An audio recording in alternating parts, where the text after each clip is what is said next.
You alright, folks? How we doing? Welcome back to me, Scotty at Scotty Talks MUFC. How are we this week? I hope we're all well. Hope we're having a good week. I'm sorry I've not been active this week, and that's due to It's been some bad news this week where some pillars of the community have sadly passed away, and it's just things just take over, and it makes you realise that there's a lot more to life than football, even though football is a big part of it. But when real matters in life take over, then everything else gets forgotten about. So please excuse me, that's why I've not been busy on any of my platforms. I've just been taken up with other things. But I'm back, and boy have I missed you a lot. Yes, I was rather down from last week, like really down, because we got a draw against Nottingham Forest, and I was going to do a catch-up show during the week, but like I said, things just didn't materialise. So I just want to have a quick rant about last week. Last week, our four games winning run was there for the taking, and we blew it. We absolutely blew it. We choked every single one, from the manager to the players. And I've not been calling it out, but I need to call this out. When we're chasing the game, and the only changes the manager makes are two defensive changes. Dallo for Dorgu. If you watch my previous video, you'll see me having a meltdown on them too. So I'm only going to go into that. And the other one was Mazraoui for Yoro, who was having a bad game for his standards. But anyway, that was it. So the game's 2-2, and these are the changes the manager makes. For me, that was enough for me. And I'm not going to move away from that. I think I'll just have to wait it out until the fans turn. Now, had we lost that game, Saturday's game is going to be massive. It would have been massive. Well, it is massive. It would have been bigger because the pressure would have been back on him. We seem to be on this thing that this 3 games winning run. Look at the teams we beat. We beat Sunderland. Again, we went 2-0 up at half time. Their manager made changes. They snuffed us out. We didn't have the ball in the second half. They just huffed and puffed. They didn't really create anything. But it just goes to show that how inadequate we were, and even though the manager made his changes, it didn't impact the game. Then we had Brighton. Again, we were coasting at 3-0. And to be fair, that the 3-0 doesn't really reflect the game. But anyway, 3-0's 3-0. The manager makes a couple of poor subs. The game changes. So he reacts. We go to 3-2. And then we get one in the end at 4-2. But these games tell you something different. Okay, we won 2 on the bounce at that point, but we were just scraping through and they're papering over the craps. And because we get so excited, because we're so starved of winning games, that we'll just take anything. Then the Liverpool game comes now. Everyone's on a high, this Liverpool thing. Can I just make it crystal clear? This Liverpool game, had Cody, forget anyone else, had Cody Gakpo put his chances away, we would have lost that game 6-2. I'm not talking about anyone else, just Gakpo. The 3 posts, the header, and he had another shot, or it was a header, and then the actual goal. So 6-2 would have been the score. And the bandwagon for getting the manager out would have really intensified. Had he lost that game 6-2, he would have been gone by now. I'm convinced of that. There is no way the media would have let him, saying that Erik ten Hag lost there 7-0, but Erik ten Hag we were doing well at the Champions League, in the Europa League at that time. So, and he didn't have the team. This guy's got to pull the players. He doesn't have the quality, but he's got to pull the players in. So, losing again tomorrow, could this be... I think it's the last game going to the international break as well, so we're going to be off for 2 weeks. Our next game after that is going to be Everton at home, I think it is. So it's game day 11 Tottenham. We've only won 5 in the Premiership. We've drawn 2 and lost 3. That's not a very good start. And that for this manager, saying he's going to put everything right. So we wiped off all the last season, so we're giving him a fresh, clean start for this year. And has he convinced anyone? Well, I wasn't convinced last year. I'm definitely not convinced now. From 10 games, he's only won 5, and we've only... Okay, so the games he's lost... Who has he lost? He's lost Arsenal, City and Brentford. That was the game we needed to win. We needed to win that, so nothing's changed. We're exactly where we were last year. And we can pull a rabbit out of the bag every now and then like we did against Liverpool. We needed to win on last Saturday against Forest, and we choked. The players choked. And then I called this out about 2-3 weeks ago. I called it out after the Liverpool game that the only reason Amarin's getting in the team is because he's related to Amarin. Now, I'm not saying I knew that, I was just saying that off the cuff. It turns out he is actually related to him. But the way the media's gone on about it over the last week, it's just every media person's gone on about it. All the creators out there like myself, they're all going about it. Who cares? Who actually cares? I don't. The bottom line is, come Saturday, he's going to be in that team, related or not. And that is the most frustrating part, because we can't do anything to change that. And if you bench him, who have you got? You've got Dorgu. Right now, I would take Dorgu or Dallo, but they're both horrific. Absolutely horrific. I don't want to go over about too much because, like I said, I had a meltdown over them two at the weekend, so I want a clean slate. Oh, whatever, we know who the manager's going to choose, so I'm just not even going to go into that. Now, before I go into other things, we've played 10 games. We've conceded 17 goals. What have we done that say that we've improved from last year? Yeah, the difference is we've scored 17 goals. Or 16 goals. We scored 17 goals and let in 16. That's what we've got. We've let in 16 goals, so our goal record's +1. That is relegation fodder. When I was looking at the table, that's the same as Leeds. And Leeds are 16th. They've scored less, but they've let in the same amount of goals as us. So what does that tell you where we're at? And the crazy thing is, Sesko's not firing, Cunha's not firing, Brian not really firing. He's had okay games. I wouldn't say he's been brilliant. Madness. He's just got the player of the month for October. Didn't do anything special. The 2 goals he got against Brighton. Yeah, he's got a great touch on him. I give him that. He does pull the ball out of the sky amazingly. But I've just spent 65 million on you. I want more than just pulling the ball out from the sky. Yeah, you've scored 2 goals, or he scored against Liverpool. I need more from you. Because if you didn't, and if you don't deliver, then you need to be benched. The difference is the manager is not picking the right team. No matter, we can sugarcoat as much as we want. Ahmad should be playing where Brian's playing. Goes without saying. But because this manager's defensive approach, he has to have 5 in the back, and the only way he can work that and get his favourite in, as in the captain, he has to do that. And that's why we're always at an expense, because Brian shouldn't play where he is, Ahmad shouldn't play where he is, Brian should be on the left. Ahmad should be playing where Brian's playing. And if anything, because for me, Sesko's not really lit it up, I'd be putting Cunha there. I really would, because I don't think he's settled in yet. And while that happens, I'll be persistent. Cunha knows the Premiership. He's been playing all the time. He was brilliant last year. He lit up the Premiership last year. The amount of games I watched him, and he was the man of the show. So we've got to change things about. But this manager refuses to do it because he's so Not only is he so defensive, he's not even reactionary. His subs are really, really poor. He can't. Well, when we need a manager, his in-game management, that's probably a better word to say. His in-game management is really poor. Like I said, last week we were 2-2, desperately needing a change to go and win the game, and he only brings on 2 subs. And I'm not having it that he was going defensive rather than to get a point over 3 with Man United. And I don't care, we were Man United, we were poor last year, but this is a new Man United, allegedly. This is a new approach, new team. So let's go for it. And the other thing is, we don't create any chances.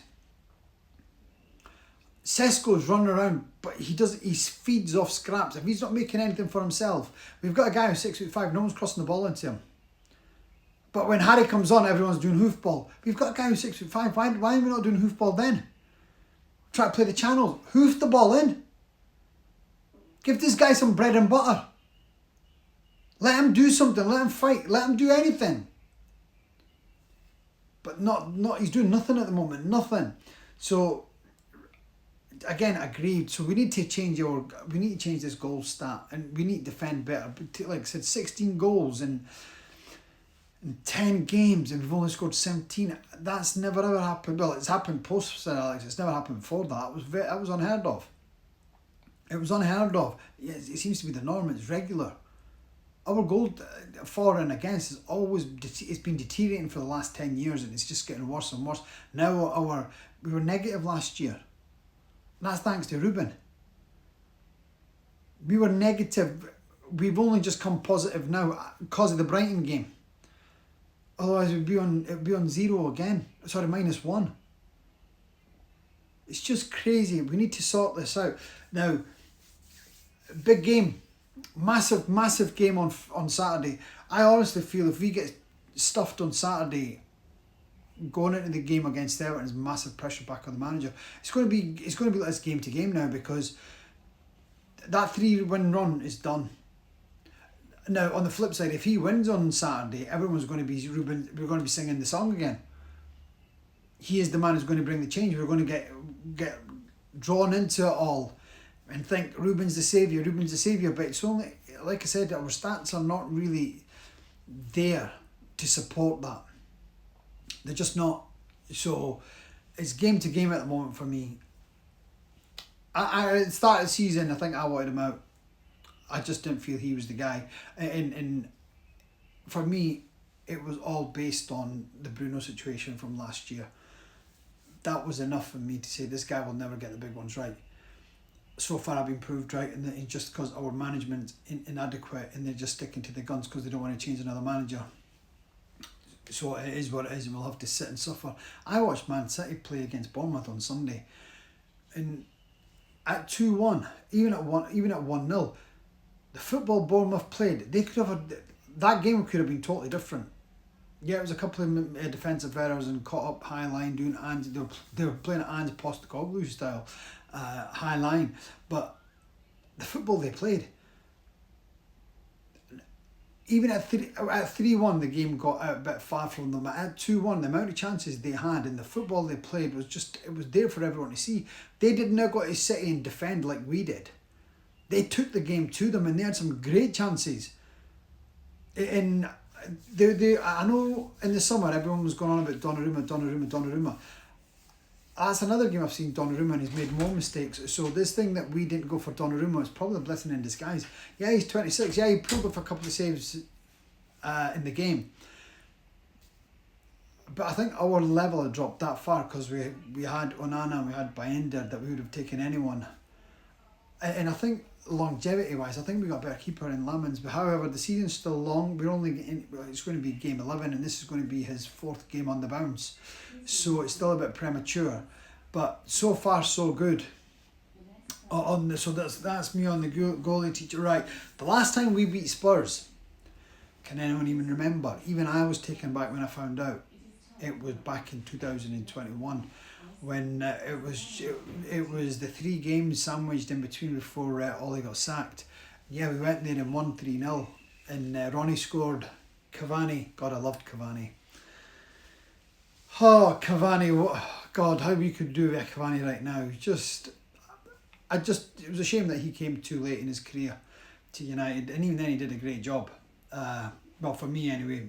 We're not all going to see it like that. But yeah, no, I loved Cavani. I thought it was brilliant for us.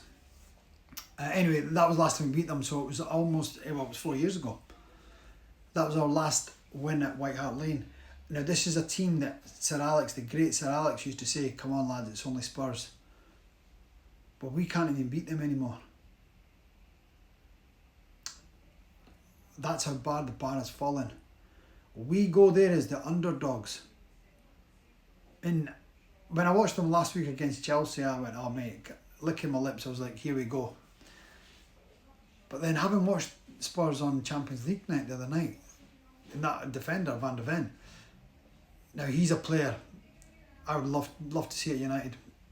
I think he's that player for me that goes alongside De Ligt. Martinez has not got it. Euro has got it, but he's definitely got it.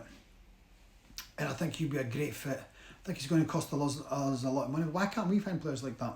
Why can't every other club find players like that, but we can't? What player he's turned out to be in the goal he scored was absolutely brilliant. So I don't see us winning this game. I hope I'm wrong. I'll do a team sheet on the day, but I think we're going to lose this one probably 2-0. But I hope I'm wrong. I really hope I'm wrong. I'm allowed to change my mind, so once I see the team, I may change my mind come game day. And I just want to touch on one quick thing before we go, because our prodigal son, not Rooney, the other one, Ronaldo, he's done a chat show, another one with Piers Morgan, and there are certain things that he said that's absolutely true. And when he said it doesn't matter what the manager's not a miracle worker, absolutely he's not. He's not. He's got players that have not got that. And Ronnie's called this out. This is not me. I'm just reiterating what Ronnie said. He goes, the players there, they don't have the standards of Man United. And there's, bearing in mind that there's two players that have played with Ronnie, i.e. Bruno and Dallo. And the ex-captain is calling them out. He goes, there's players at Man United that are not Man United standard. And he's also had a dig at the ownership. It's not even indirectly, it's directly he's had a go at the ownership. And rightly so. And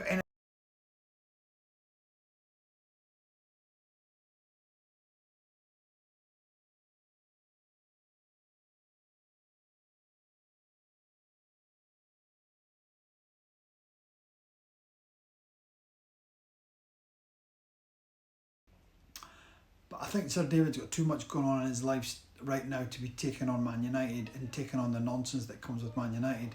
However, given this interview that's just dropped this week, if there's anyone who's going to do it, and why can't it be Ronaldo? He's got the manpower. He's got the money. It's not only him.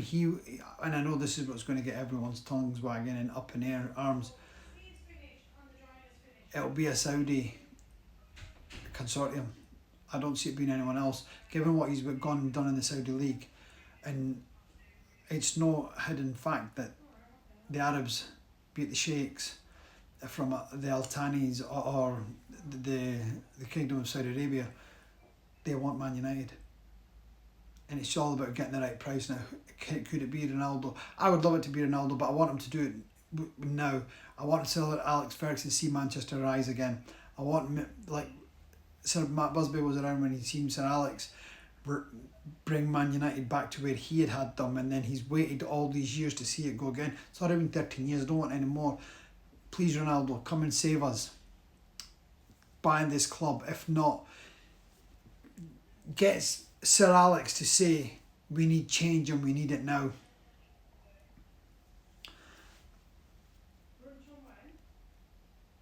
So that's the only thing I keep saying, and we need change and we need it now because tomorrow's too late. These guys are never going to do it. They wanted 10 billion apparently. They need to make this stadium. By the time they make the stadium, everyone else, we could be relegated. We can't wait anymore. Now there's talks, since last Saturday, all the talk's been, it's all been about Elliot Anderson, how he's going to do this, how he's going to do this, how he's going to do this. Elliot Anderson and Baleba would be the ideal two midfielders for me. Although Baleba's not been getting linked. I don't want Stiller, who we've been getting heavily linked with just because he's from Germany, but given some of a recent recruit from Germany has not been good. So for me, I want to go for, I'm always going to go for Premiership promote. Now I know Baleba's having a stinker, but please, this guy's a kid. Bruno's been having stinkers for 5 years. Same with Dallo. Dorgu's always going to give you a stinker. He's only had one season. And he's not even a season, it's just half a season. He's come in injured, he's had his head messed around. So he's his agent, and to be fair, he needs to change his agent, because his agent should not be telling him what he's telling them. Anyway, for me, that them two are the ideal pairing. We've got, and then you got Kobe in the mix as well. Providing Kobe stays. Now, I'm sick of hearing this, that the manager wants to get rid of him. If that's the case, the manager has to go. This manager's never going to take us back to where we need to be. He's just not got it in him. As long as we play this allegedly 3-4-3, it's not. That's like, it's a 7-3-1 being the goalie. That's what this manager's played, 7-3, and he expects Ahmad to get up and down to cover to have all the flair. So we're relying on moments to win games. So this is back to being the Ollie game. And I remember years ago, it is back at being at Ollie, because Paul Pogba was still at us, and Gary Neville once said that this team only plays in moments where they could be losing, but out of nowhere they'll pull 3 goals out, and just that 5-minute burst wins them the game. That was 5 years ago. We've not moved on from there. Every striker that we've had since then has struggled. Look at Marcus Rashford. He's gone to Barcelona. He's reveling. Hoyland, before he getting injured, he's gone to Napoli. Yeah, listen, Italy may be in an easier league, but the one thing the Italians pride themselves on is defending. So that's never changed. It's never going to change. Getting a clean sheet is like a 5-0 win for them. So it's not easy to score goals in Italy. Maybe an easier league, but it's not easy to score goals in Italy. And please don't bring Scott McTominay in this, because that's a different conversation. Coming back to where we were going with all this, we need change. We need it now. Sir Alex, I've got 4 words to say, and I hope you're listening, I hope you're watching. We need change now. And I hope you heard that. We need change now. Stand up, please be counted. Let's make this right.